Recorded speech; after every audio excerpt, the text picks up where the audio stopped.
करते हैं, ठीक है। तो आइए अब हम समझ लेते हैं कि समीकरण को कब कितने हल होंगे, क्योंकि ये बहुत ही इंपॉर्टेंट है और उस पर आप लोग को गारंटी है 100% कि आप लोग को एक तो क्वेश्चन देखने को मिलेगा ही मिलेगा, एक से ज़्यादा भी दिख सकता है, ठीक है। तो एक दो क्वेश्चन आप लोग को यहाँ से फिक्स है दिखेगा ही दिखेगा। तो उससे पहले हम समझ लेते हैं कि समीकरण को कब कितने हल होंगे, उसके बाद ये देखेंगे कि इस पर आधारित किस तरीके का आप लोग को क्वेश्चन पूछा जाएगा।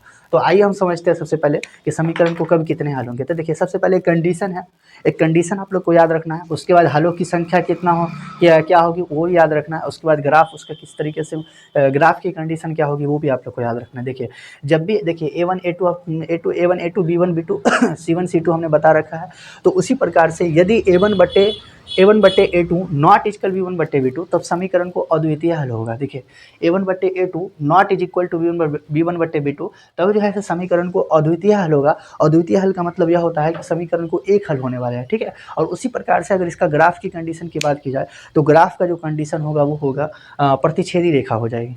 और क्या हो जाएगी? प्रतिच्छेदी रेखा हो जाएगी, ठीक है। और इस कंडीशन में समीकरण को अविरोधी भी कहा जाता है, समीकरण को अविरोधी भी कहा जाता है। तो आपसे क्वेश्चन पूछा जाएगा यदि समीकरण का यदि A1 बटे A2 नॉट इक्वल B1 बटे B2 हो तो समीकरण को कितने हल होंगे। तो आप लोग याद रखिएगा समीकरण को अद्वितीय हल होगा।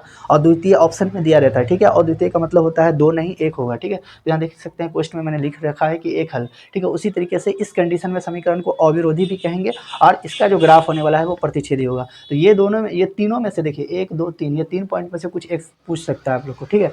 अब जैसे A1 बटे A2 नॉट इक्वल B1 बटे B2 होगा तो सबसे पहला क्या होना चाहिए, समीकरण को अद्वितीय हल होना चाहिए। उसके बाद इस कंडीशन में समीकरण जो है सो अविरोधी कहलाता है। उसके बाद इस कंडीशन में समीकरण का जो ग्राफ होता है वो प्रतिच्छेदी कहलाता है।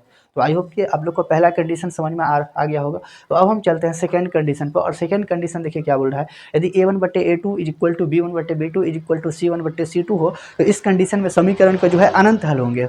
इस कंडीशन में समीकरण को अनंत हल होंगे और इस कंडीशन में समीकरण आश्रित कहलाता है। और इस कंडीशन में जो है समीकरण का ग्राफ होता है संपाती रेखा होगा, ठीक है। तो सबसे पहली बात, अगर A1 बटे A2 बराबर B1 बटे B2 बराबर C1 बटे C2 होगा तो सबसे पहले उसका ग्राफ उसका कितना हल होंगे ये याद रखना है। तो कितना हल होंगे? अनंत हल होंगे। देख सकते हैं आप लोग यहाँ पे अनंत हल मतलब उसको अनगिनत हल हो सकते हैं, कई प्रकार से x y का मान निकल सकता है, ठीक है। उसी प्रकार से इस कंडीशन में समीकरण आश्रित कहलाता है। जैसे A1 बटे A2 नॉट इक्वल B1 बटे B2 में समीकरण को अविरोधी कहेंगे, तो उसी तरीके से A1 बटे A2 बराबर B1 बटे B2 बराबर C1 बटे C2 में समीकरण को हम आश्रित कहेंगे, ठीक है। और इस कंडीशन में जो इसका ग्राफ होगा वो संपाती रेखा होगा। आई होप कि आप लोग को ये दो कंडीशन समझ में आ गया होगा। तो अब हम चलते हैं नेक्स्ट कंडीशन पे। ये बहुत ही इंपॉर्टेंट आप लोग के लिए समझ सकते हैं, फॉर्मूला है या फिर पॉइंट है, जो भी आप लोग इसको समझिए, लेकिन बहुत ही इंपॉर्टेंट है आप लोग के पेपर के लिए, क्योंकि यहाँ से कम 2 क्वेश्चन रहेंगे ही रहेंगे, 100% है गारंटी के रहेंगे ही रहेंगे, ठीक है। तो तीसरा कंडीशन हम पढ़ेंगे कि यदि A1 बटे A2 बराबर B1 बटे B2 not is equal to C1 बटे C2, यहाँ पे देखिए नॉट इज इक्वल टू होना चाहिए, ठीक है। तो यानी कि A1 बटे A2 बराबर B1 बटे B2 not is equal to C1 बटे C2 होगा तो समीकरण को हमें कोई हल नहीं होने वाला है। उस कंडीशन में समीकरण को एक भी हल नहीं होगा और इस कंडीशन में जो समीकरण विरोधी कहलाता है, क्या कहलाता है? विरोधी कहलाता है, आप लोग देख सकते हैं। और इस कंडीशन में समीकरण का जो ग्राफ होगा वो समांतर रेखा होगी, उसकी जो मतलब रेखा होगी वो समांतर रेखा होगी।